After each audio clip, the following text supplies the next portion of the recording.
Hello everyone, welcome to another Rick's Picks. Today I'm going to be doing my review of the Robocop 2 model kit by Good Smile. Now this is going to be the final video in my Build a Robocop 2 series.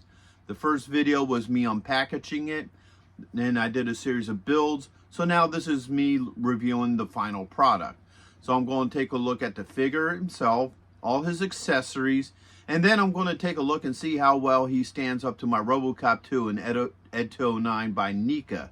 So, if you do like this video, go ahead and hit that thumbs up, share, and subscribe. They're small clicks for you, but it really helps this channel grow. So, without any further ado, let's get to the review. Alright, so here he is, all done. He looks great. I think he really fits, the look from the movie and what have you. Now, this is my paint job. You may paint it up a little bit different. You may do it similar. That's the neat thing about model kits is you are the artist. So if you want it 100% like the movie, you can. If you want to take artistic liberties, you can do that as well, which for the most part I did. I kind of kept to the movie, but I kind of did my own thing with it. So first off, let's go through the rotation. All right, so you got the front, you got the side, you got the back, you got the other side, and then you rotate right back to the front. Now, as you can see, he's very well balanced. They do have an option for a stand for him that you can order online. So if you want to actually get the stand for him, you could do that as well. But for me, this is perfectly fine. He stands really well. I don't have any issues with that.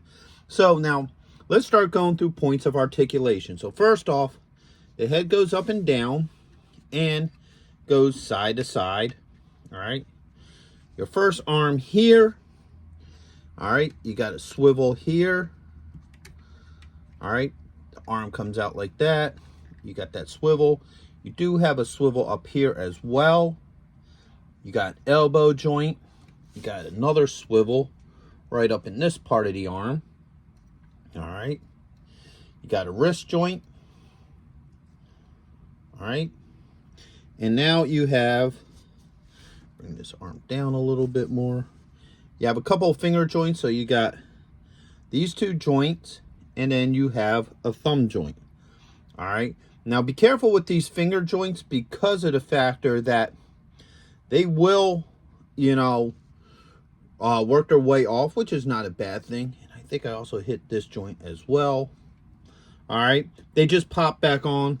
If you want to glue them on, you can. If you just want that, freedom of movement, you could do that as well. Now you also have this arm here, which is the welding arm. All right. So you got a joint down here. You got a swivel. All right, and you have a joint here, and then you have a third joint. Okay, so that just comes right back up here. No issues with that. All right, you come to this side, you got the machine gun arm, so you have a swivel, so it goes up and down. You got that joint right there, pretty much the same as you did with the other arm. Now, you have this joint here that's kind of useless because this piston hits the side of his arm, okay? Now, I've talked about that in the other videos. You can check that out as well. So, you could probably modify it so you can get this to, move a little bit better. But, for the most part, it just doesn't work, all right? So you swing them around this way. You also have a hand in here that pops out. Just like that. You got your fingers that move. All right, so your finger moves. You got a thumb joint in there. All right.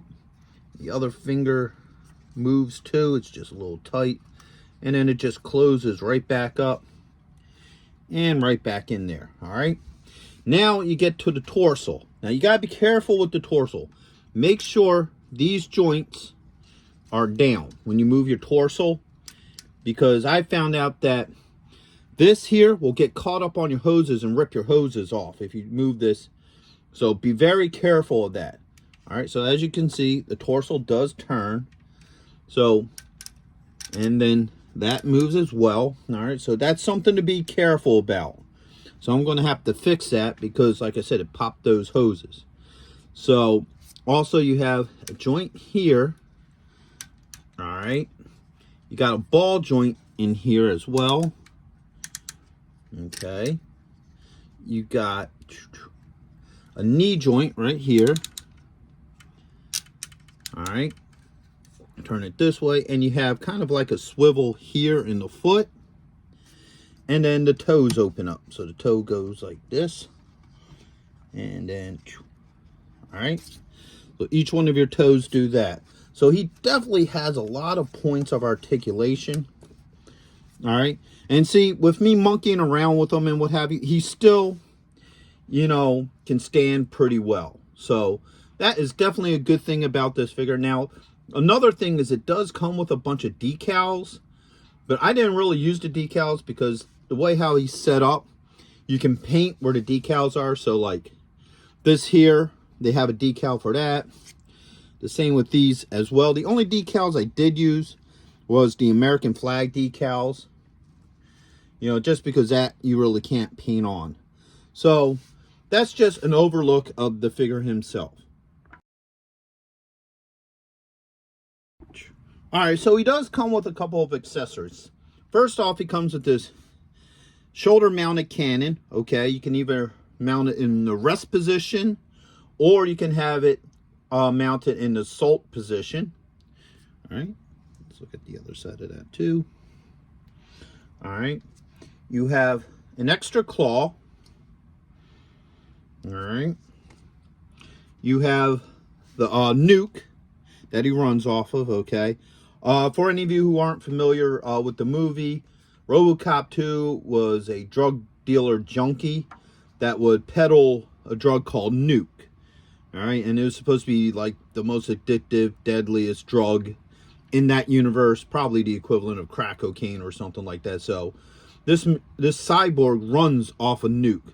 They figured that would be the way how they would keep him under control, and well, they found out the hard way you can't. So that's what this canister is. It's a big canister of nuke that he runs off of. And then last but not least, you got the computer screen head here.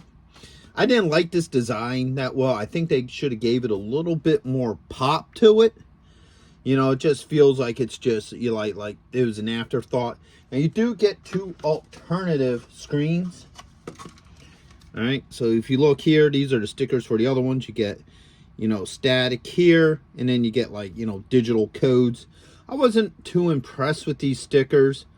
I would have liked to have seen like a nice solid picture of his face in there, where this one is just like, you know, him screaming. You know, I would have just liked to have that one. I was going to have a friend actually 3D print me out 2 more of these for the other ones, but to me, they're not really that worth it. But there's a lot of neat detail in this. Okay. So let's start putting these things on. First off, let's start with the shoulder mounted cannon. Okay. Now you have a clip here, and then you spin them around, and you have a clip here. Now, they say you could take these off and put them on as you want. Me personally, I'm leaving them on. I don't want to run the risk of breaking them. All right, so this cannon just mounts up here. It slides on pretty easily. All right, so now you have his shoulder mounted cannon. Okay, pop that off, spin them around this way, and this just hooks on back here.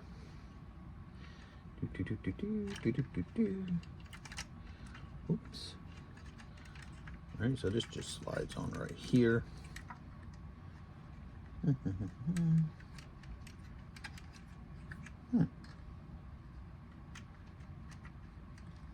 It's odd. Usually it goes right, slides right on in there. You know what it is? I might have shifted this a little. No.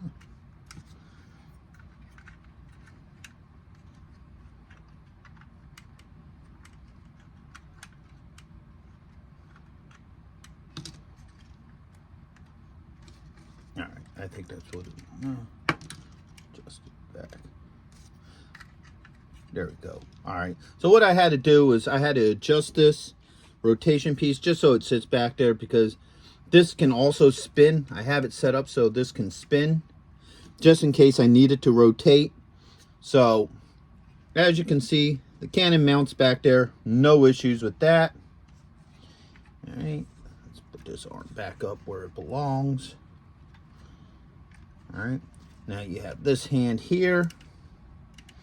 All right, and it's easy just to swap the hands out. This pops off, and that one goes right in there. No issues with that. Okay, so now the nuke. What it is this little door pops off. Pretty easy like. And then the nuke just sits right in here. So now you have him with the trap door open. Sits in there really nice. I don't have any issues with that. And then last but not least, the head. So this just pops off. All right. This front shield comes off. There's a little spot right here. Okay. Put the television screen in. Eventually. There it goes. All right, so now that's on that. And then that just pops in there. All right, so now you have them with the television screen in. So all of his accessories work really well with them. They come off and on. But once again, remember that this is a model kit. It's not an action figure, so it can tend to be a little bit more fragile than an action figure. So just be careful when you're moving your joints and stuff around, and make sure that, you know, you're moving things properly. All right, so now that we looked at this guy, let's see how well he stands up to the NECA figures. So right here we have Robocop. Side by side, move them over, they actually look to be pretty much in scale. You know, they definitely look like they should be together, you know, in the same world. I think Robocop 2 might have been a little bit bigger, but for the most part, they work well. They look good together. And to add to the mix, we got good old Ed 209. All right. Put Robocop over there. Him over here. So now we have them next to Ed 209. And they definitely all look like they belong in the same universe. You know, I would definitely display him with these guys because they will all look pretty good together. And they look, you know, they definitely look like they belong together. So overall, it's a good model. I don't have any real issues with it other than a couple of assembly issues. And like I said throughout all of my videos, is that, you know, the directions don't really tell you what to glue, what not to glue, so you just kind of have to figure it out on your own. But other than that, the assembly process was pretty easy. He looks great on a shelf. Probably the biggest disappointment I have with this figure is the computer screen, you know, for his face. But other than that, it's a really cool model. He looks good with my Robocop figures. So overall, I would recommend this, you know. He would definitely go good on the shelf with your, you know, Robocop figures or other sci-fi figures and what have you. So, with that being said, if you did like this video, go ahead and check out the other videos, the build videos and the unboxing. So you see everything that brought you up to this point. And also, hit that like, share, and subscribe buttons. They're small clicks for you, but it'd really help this channel grow. So, until the next one, later.